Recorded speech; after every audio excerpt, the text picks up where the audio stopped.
Cette semaine, l'association Vue d'Ensemble était invitée à visiter la cave historique des Hospices civils de Strasbourg. Notre guide Philippe Jungler nous a fait voyager à travers le temps pour nous confier les petits secrets de cette cave mythique.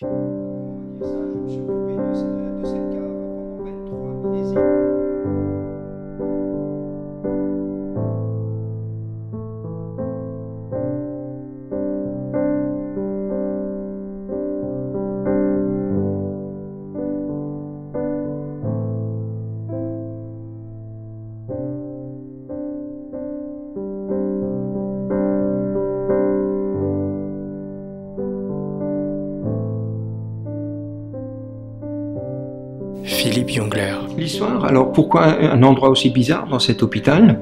Il y a 6 siècles en arrière, donc elle a 6 siècles. Première pierre a été posée en 1395. Et à l'époque, seulement 10% de la population soignée au-dessus payaient leurs soins en or, monnaie or, mais les 90 autres pourcents n'ayant point de couverture sociale, ils donnaient soit un lopin de terre ou un carré de vigne. Et voilà le petit début magique de cette cave. La première personne qui a donné ce premier carré de vigne aux hôpitaux a donné inconsciemment à cette magnifique cave. Ça veut dire quelques années auparavant, pendant la leçon d'histoire, qui ne devait pas tellement les intéresser, vous voyez ce que je veux dire. Nos amis étaient un petit peu distraits, donc ils regardaient par la fenêtre. Et grâce à cette distraction, nous avons encore un témoignage authentique et royal de cette époque-là. Ce sont les 2 petites fleurs de lys, voyez-vous. Donc nos amis révolutionnaires, ils ne savaient pas que c'était le blason royal de la famille des Bourbons. Cette cave, déjà pour moi, quand je l'ai découverte, elle allait disparaître. Et aujourd'hui, on a réuni 44% du terroir alsacien qui ont signé une convention avec nos hôpitaux pour 50 ans. Et aujourd'hui, il y a encore 30 millésimes à avoir défilé dans ces chais. Elle est sauvée, elle est sereine, je l'appelle la vieille dame de 6 siècles. Tout va bien. Elle a encore 30 années d'oxygène devant elle, à avoir défilé les meilleurs crus du vignoble alsacien.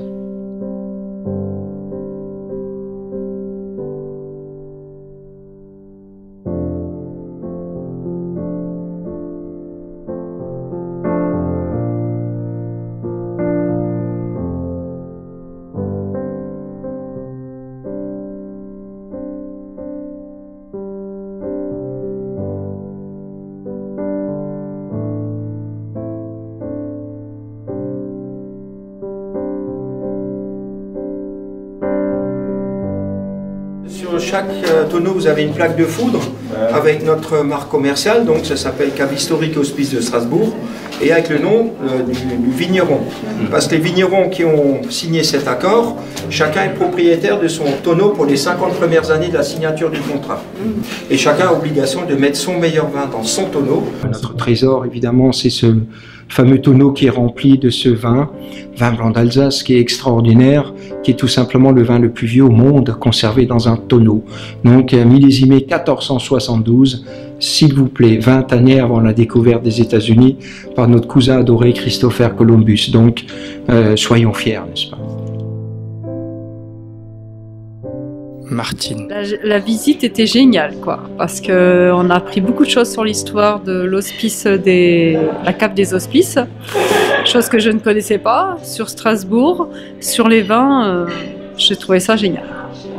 Et même quand on a sniffé, comme on dit, la bonde, là, c'est vrai que ça, pour moi personnellement, ça a déclenché encore plus mon odorat, parce que j'ai senti plein d'odeurs, comme le camphre comme il avait décrit, la vanille, tout ça. Et quand ça descend en arrière-nez, en arrière-gorge, on sent bien que c'est un vin qu'on ne peut plus boire malgré qu'il est très ancien et malgré qu'au niveau du nez, il est super, quoi.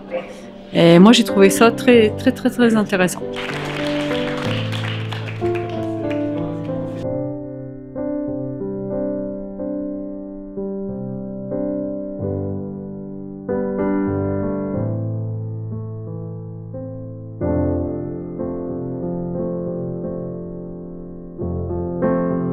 Jacques. C'était une très belle visite, on a découvert plein de choses, on a eu un guide très sympathique, Philippe, et on a Voilà, on a découvert plein de choses sur la cave, sur l'histoire de cette cave, et on a eu une belle dégustation après à la suite. J'étais très impressionné par la découverte du vin de 1400 du 15e siècle qu'on a découvert à la fin, et j'ignorais ce grand trésor en fait qu'on avait dans la ville de Strasbourg, le plus vieux vin du monde qui est conservé en tonneau.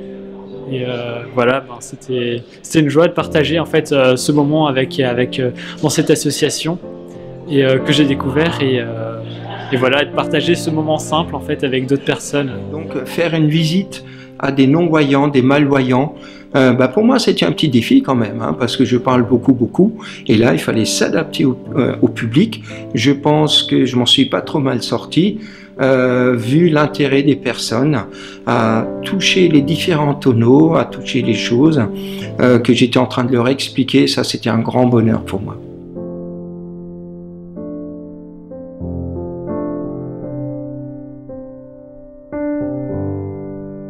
J'avais un grand-père qui m'emmenait dans les vignes quand j'avais 4-5 ans. Et voilà, à l'époque, j'ai eu cette passion par ce grand-père qui, à l'époque, me motivait déjà, qui me donnait un outil pour sarcler, pour nettoyer la vigne, pour enlever les mauvaises herbes.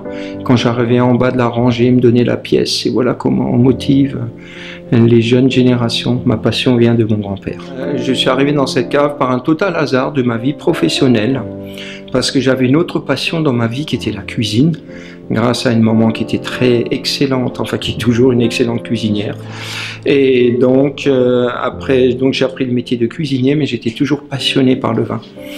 Et alors, donc de derrière le fourneau, je suis tombé dans une cave. On ne peut pas tomber plus bas que dans une cave, n'est-ce pas? Et puis donc c'était mon bureau pendant 23 millésimes. J'ai fini ma carrière professionnelle donc au sein de la cave des Hospices de Strasbourg.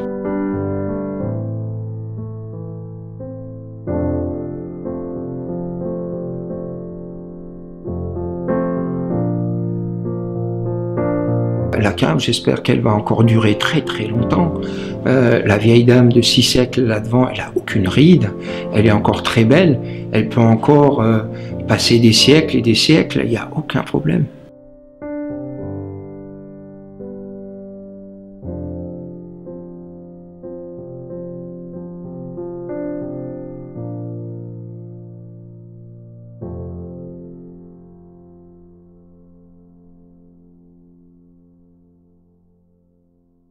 Vue d'ensemble, c'est la sensibilisation par l'action.